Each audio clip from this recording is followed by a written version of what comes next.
সংসারে সব আছে, তবুও শান্তি নেই। স্বামী আছে, স্ত্রী আছে, সন্তান আছে, ঘরও আছে, কিন্তু মনটা যেন সবসময় অশান্ত। ছোট্ট ছোট্ট কথা নিয়ে মনোমালিন্য, অভিমান, প্রত্যাশা, অশান্তি। আর দিন শেষে মনে হয় এত কষ্ট করে সংসার করছি, তবুও শান্তি কোথায়? কিন্তু জানেন, শ্রী শ্রী মা সারদা দেবী এমন একটি উপদেশ দিয়েছিলেন যা আজও হাজার হাজার সংসারে শান্তির পথ দেখায়। আর ঠাকুর শ্রীরামকৃষ্ণ তার জীবন দিয়ে দেখিয়েছেন সংসারে থেকেও কিভাবে শান্ত থাকা যায়। আজকের ভিডিওতে আমরা জানব সংসারে শান্তিতে থাকার 21টি উপায়। আর শেষের কয়েকটি শিক্ষা এমন যা না জানলে আগের সব শিক্ষাই অসম্পূর্ণ থেকে যায়। চলুন তাহলে শুরু করি প্রথম শিক্ষা দিয়ে। কারো দোষ দেখবে না।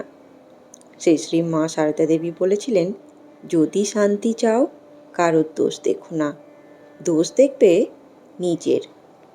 সংসারে অশান্তির অন্যতম বড় কারণ হলো আমরা সবসময় অন্যের ভুল খুঁজতে ব্যস্ত থাকি। স্বামী, স্ত্রী, সন্তান কিংবা আত্মীয়, সবার মধ্যেই আমরা ত্রুটি দেখতে পাই, কিন্তু নিজের ভুলগুলো খুব কমই দেখি। মা শিখিয়েছেন, অন্যকে বদলানোর আগে নিজেকে সংশোধন করার চেষ্টা করো। তাতেই অনেক অশান্তি নিজের থেকেই কমে যাবে। কিন্তু শুধুই কি দোষ দেখলেই শান্তি আসে? হ্যাঁ, দ্বিতীয় পথ হলো প্রত্যাশা কমান। আমরা যত বেশি প্রত্যাশা করি তত বেশি কষ্ট পাই। সংসারে অনেক সময় আমাদের কষ্টের কারণ মানুষ নয়, বরং তাদের কাছ থেকে আমাদের অতিরিক্ত আশা। আমরা চাই সবাই আমাদের বুঝুক, আমাদের মতো ভাবুক, আমাদের ইচ্ছে মতো চলুক, কিন্তু বাস্তব জীবন সবসময় তেমন হয় না। শ্রী শ্রী মা সারদা দেবীর জীবন আমাদের শেখায়, নিঃস্বার্থ ভালোবাসা দাও, কিন্তু অতিরিক্ত প্রত্যাশা রেখো না, তাহলেই অভিমান অনেক কম হবে। কিন্তু প্রত্যাশা কমালেও মন অনেক সময় অশান্ত থাকে, তখন কি করবেন? 3 নম্বর পথ, সহ্য করতে শিখুন। মা বলতেন, পৃথিবীর মতো সহ্য গুণ চাই। পৃথিবীকে দেখুন, মানুষ তাকে কতভাবে আঘাত করে, তবুও সে সব কিছু ধারণ করে রাখে। সংসারেও তেমন সহ্য শক্তি দরকার। সবসময় নিজের মতো হবে তা কিন্তু নয়, সবাই আপনার মন বুঝবে সেটাও না। কিন্তু সামান্য বিষয়ে রাগ বা প্রতিক্রিয়া দেখালে অশান্তি আরও বাড়ে। অনেক সময় নীরবে সহ্য করাই সবচেয়ে বড় জয়। কিন্তু সহ্য করব কতদিন? নিজের সম্মান কি তবে থাকবে না? চতুর্থ পথ, অহংকার কমান। শ্রী শ্রী ঠাকুর রামকৃষ্ণদেব বলতেন, অহংকার ঈশ্বর লাভের বড় বাধা। সংসারেও অহংকার অনেক সম্পর্ক নষ্ট করে দেয়। আমি ঠিক, আমি বেশি জানি, আমার কথাই শেষ কথা। এই মনোভাব ঝগড়ার জন্ম দেয়। যে মানুষ একটু নম্র হতে পারে সে অনেক বড় সমস্যাও সহজে মিটিয়ে ফেলতে পারে। তাই শান্তি চাইলে নিজের অহংকারকে একটু কম করতে হবে। কিন্তু অহংকার না থাকলেও অনেক সময় কথার জন্য সম্পর্ক ভেঙে যায়। তাহলে উপায়? পঞ্চম পথ, মিষ্টি ভাষায় কথা বলুন। একটি কঠিন কথা অনেক দিনের সম্পর্ক নষ্ট করে দিতে পারে। আবার একটি মিষ্টি কথা অনেক ভাঙা মন জুড়িয়েও দিতে পারে। সংসারে আমরা প্রায় ভাবি, আমি তো সত্য কথাই বলছি, কিন্তু সত্য কথাও যে কঠোর ভাষায় বলা হয় তা কষ্ট দেয়। শ্রী শ্রী মা সারদা দেবীর আচরণ ছিল অত্যন্ত কোমল ও মধুর। তাই পরিবারের মানুষদের সঙ্গে কথা বলার সময় ভাষার প্রতি বিশেষ যত্ন নিন। কিন্তু শুধু মিষ্টি কথা বললেই কি সম্পর্ক টিকে থাকে? ক্ষমাও কি কোনো ভূমিকা আছে? হ্যাঁ, নিশ্চয়ই আছে। আসুন জানি। ষষ্ঠ উপায়, ক্ষমা করতে শিখুন। অভিমান জমতে জমতে একসময় সম্পর্কের মধ্যে বড় দূরত্ব তৈরি করে। অনেক মানুষ বছরের পর বছর পুরনো কষ্ট বুকে নিয়ে ঘুরে বেড়ান, কিন্তু এতে সবচেয়ে বেশি অশান্তি হয় নিজেরই। ক্ষমা মানে অন্যের ভুলকে সমর্থন করা নয়, বরং নিজের মনকে মুক্ত করা। যে ক্ষমা করতে পারে তার হৃদয় অনেক হালকা হয়ে যায়। কিন্তু শুধু ক্ষমা করলেই কি সম্পর্ক টিকে থাকে? সম্পর্ককে বাঁচিয়ে রাখতে আরও একটি বিষয় খুব জরুরি। সেটি হলো 7 নম্বর পথ, পরিবারের জন্য সময় দিন। আজকের ব্যস্ত জীবনে আমরা পরিবারের সঙ্গে থাকি ঠিকই, কিন্তু তাদের জন্য সময় দিই খুব কমই। একসঙ্গে খাওয়া, দুটো কথা বলা, কারোর মন খারাপ হলে তার পাশে বসা, এসব ছোট্ট ছোট্ট বিষয় সম্পর্ককে গভীর করে। সংসারে শান্তি শুধু অর্থ দিয়ে আসে না, আসে আন্তরিক সময় দেওয়ার মধ্যে। অনেক সময় একটি মনোযোগী শ্রবণই অনেক সমস্যার সমাধান করে দেয়। কিন্তু শুধু সময় দিলেই হবে না। সংসারের ভিত আরও মজবুত করতে হলে আরেকটি জিনিস দরকার। সেটি হলো ঈশ্বরকে সংসারের কেন্দ্রে রাখা। হ্যাঁ, এটি অষ্টম পথ। ঠাকুর শ্রী রামকৃষ্ণদেব বলতেন, এক হাতে ঈশ্বর, এক হাতে সংসার। অনেকেই ভাবেন সংসার আর আধ্যাত্মিক জীবন আলাদা, কিন্তু ঠাকুর শিখিয়েছেন সংসারের মধ্যেই ঈশ্বরকে স্মরণ করতে। যখন পরিবারের মানুষ একসঙ্গে প্রার্থনা করে, নাম জপ করে বা ঈশ্বর চিন্তা করে, তখন তাদের মধ্যে ভালোবাসা ও সহনশীলতা বাড়ে। ঈশ্বরকে কেন্দ্র করলে সংসারের ঝড়ও অনেক সহজে সামলানো যায়। কিন্তু ঈশ্বরকে স্মরণ করার সবচেয়ে সহজ উপায় কি জানেন? নাম জপ করুন।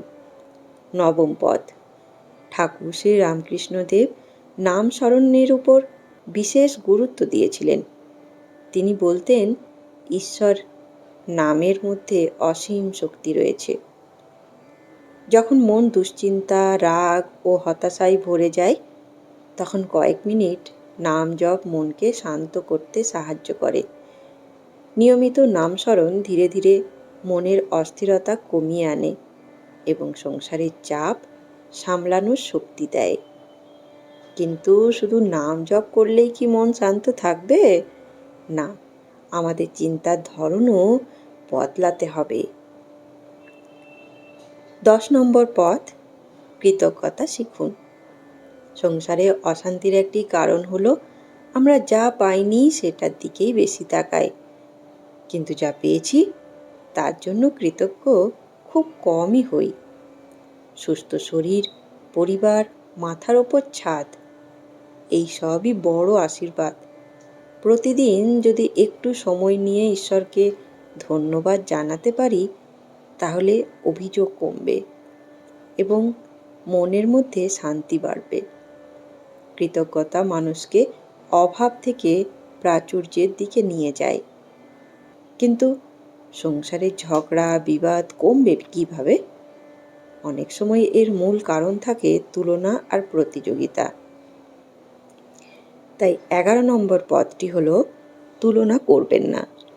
সংসারে অনেক অশান্তি শুরু হয় তুলনা থেকে। অমুকের বাড়ি বড়, তমুকের ছেলে বেশি সফল, ওদের সংসারে কত সুখ।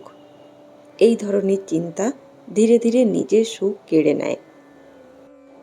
আমরা অন্যের জীবনের ভালো দিক দেখি, কিন্তু তাদের সংগ্রাম দেখি না।